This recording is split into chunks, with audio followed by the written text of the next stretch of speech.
Welcome back to my channel, video number 2. Hopefully you guys will start to know some quality as I'm starting to figure this out. Camera presence is definitely different than public speaking. I've learned that much. This week I wanted to dive into a little bit about what I saw at CES. I had to go to CES for work, saw a couple cool things there, and I was going to share that. But before I do that, I want to talk about a few other things. Updates on goals, because we should go through that. I'm now at 189 as of my last weigh-in, which is the day I write the script for this, if you want to call it a script, outline, whatever. So about a week in advance. 189 from, I think it was 193. Some of that might have been I got a haircut. Those that noticed, thank you very much. I appreciate it. But yeah, so making progress. I also did an eating challenge though, after I weighed in. So maybe now I'm back to 193. If you want to hear about the eating challenge, put it in the comments. It doesn't fit the theme of the channel, I understand. But once in a while, you've got to live life. If you're completely strict, and not having fun, then yeah, you might look sexy, but we've got to enjoy life, right? You'll notice there was a gap in my running. I did get sick for roughly 2 weeks. That's why the gap is there. So with all that stuff out of the way, Stacy, roll the intro.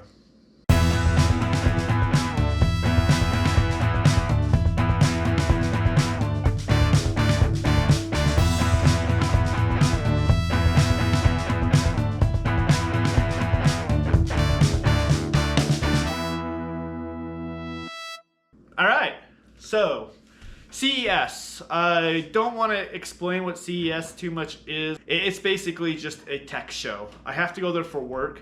And my work, even though I'm in the health and nutrition type business, I'm not there to see things that actually interest me, like tech in working out and stuff like that. But you also can't help but notice it.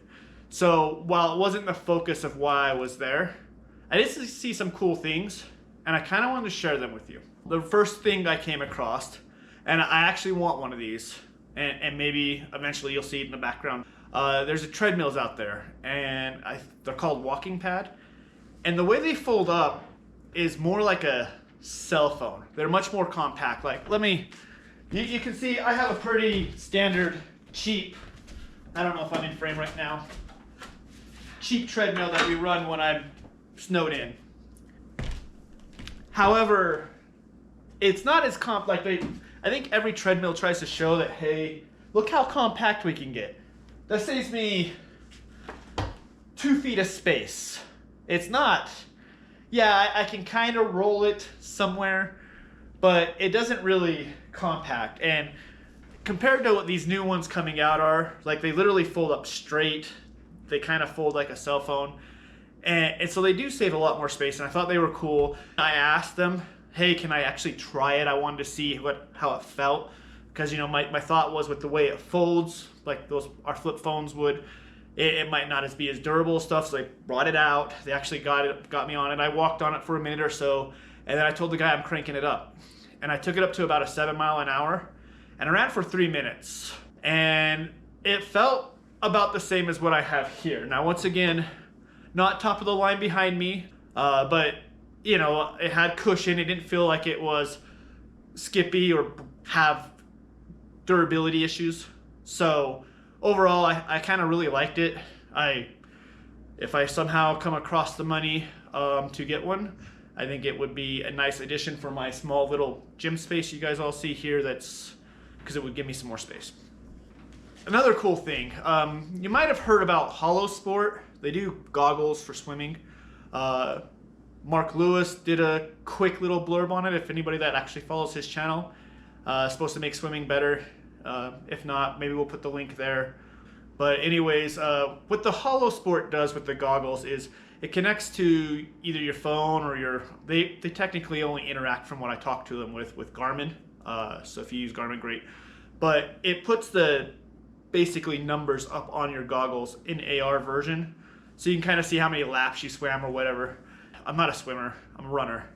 But coming out later this year, they're coming out with sunglasses that do the same thing. And that I'm excited about. So once again, being able to interact with my Garmin and see the distance I've ran just up on a heads-up display on my sunglasses cadence, heart rate, etc., whatever I want it to show. I think that's really cool. So looking forward to that. One other interesting thing I came across, and I'll be honest, I don't understand the science behind this, and I'm kind of a sciencey person, but they're clothes, like they're tights, they're, shirts, running shirts, stuff like that. But they've got a special patented technology where it's supposed to harvest the energy that your body produces from heat, from like working out. So they said like the small of your back right here and your thighs and stuff, as you start to actually get through your workouts, your body extinguishes heat, and it's got a technology that actually harvests that heat and turns into energy, and you can feel like little like wires or whatever. They're not like intrusive. They feel like they're almost like seams on your clothes, but they go back down to where your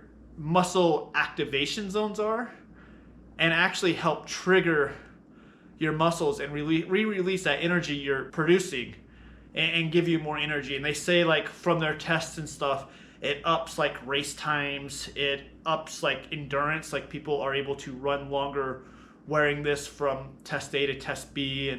And I asked them about, blind studies, etc. And they assured me, yes, they've gone through all that. It works, it's true. It still feels a little snake oil-ish, I'll be honest. But what do I know, right?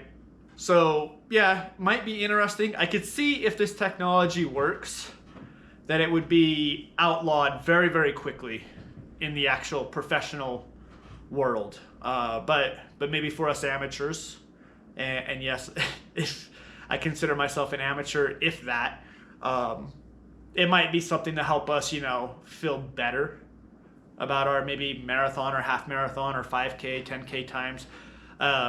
If knowing that you're wearing technology that others may not be makes you feel better. I'm on the fence about it. I also had there's a lot of vision AI stuff. That seemed to be the theme of CES, was just AI with vision recognition cameras. And of course, along with that came a lot of apps people produced where using your phone camera to analyze things like your running posture, your gait, your stride, and tell you how to correct to get better with that. There was also stuff with workout. There's stuff with biking, telling you how well balanced you are. So a lot of vision AI type stuff coming out that you can subscribe to, because it's all subscription models on your phones, and you can put your phone or your camera there and run by it, and it'll tell you kind of how well you did. One other really kind of fun thing, and this was gamified, and was VR haptic testing. And so we all know what VR is now. You put the goggles on and stuff like that. And then what they did is with the haptic testing, they would put a pad here and a pad here on each arm. They had like these little wireless sensors that went onto the pads. So the pads stuck, and I can imagine the pads would add up in cost, but the pads would stick on, so they're wireless. And then they actually had like a workout program in VR. And what it would do is it sense like you could do curls. And it would sense that when I was motioning up, that there should be resistance here, and it would trigger through electrical shock or whatever this muscle to give you resistance as if you felt like you were lifting weights.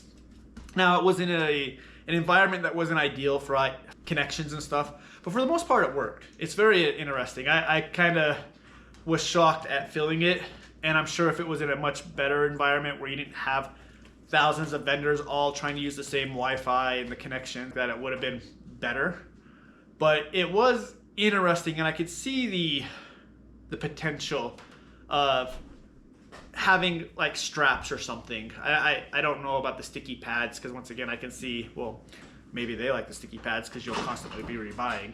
But I could see something, where you put that on there and you can actually feel the weight, and it's giving you kind of a workout there.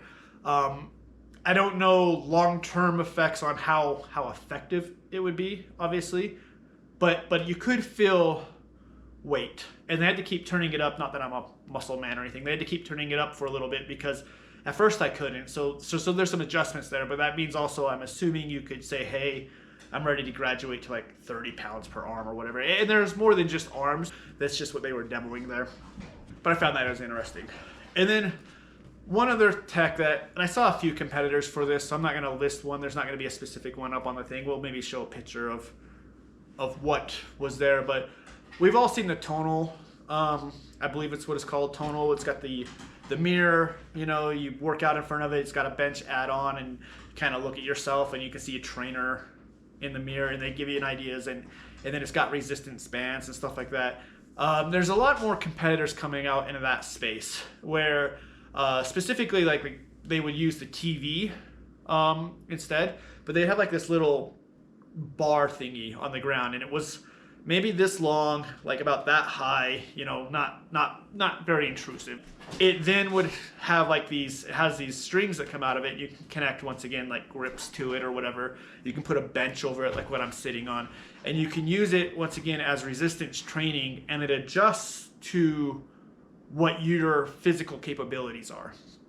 So it can tell how hard you're straining and it's supposed to give you that right amount of weight for effort type deal. And once again, it's kind of like a competitor to tonal.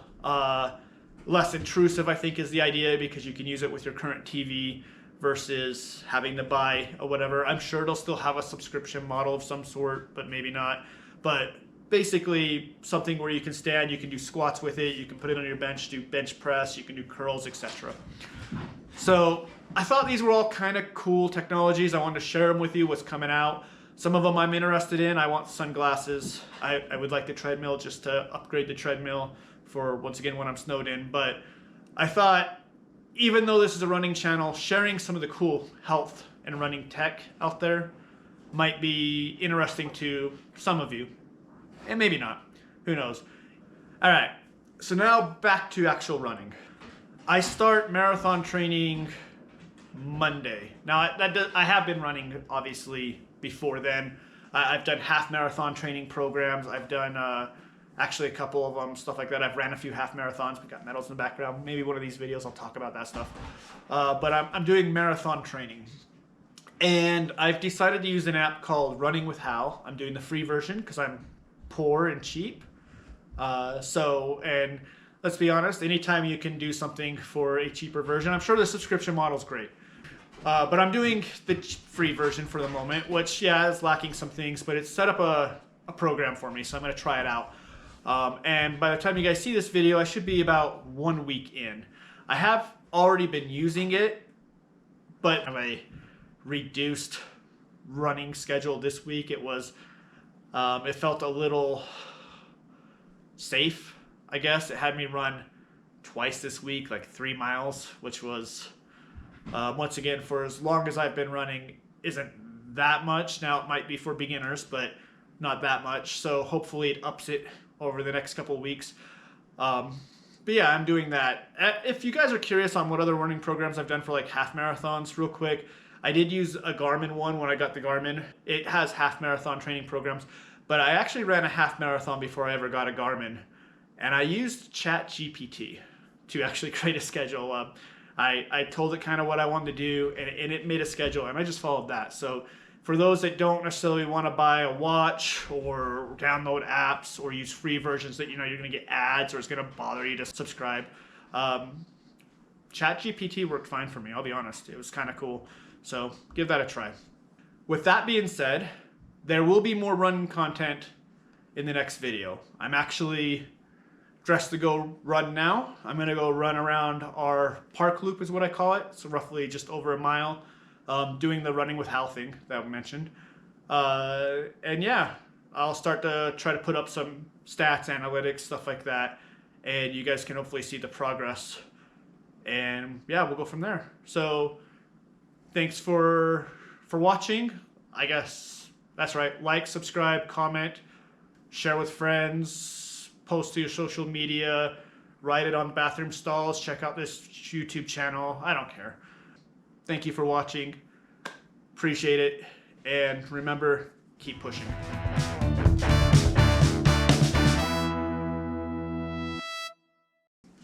Can you work with that? Yeah, probably. Yeah, probably.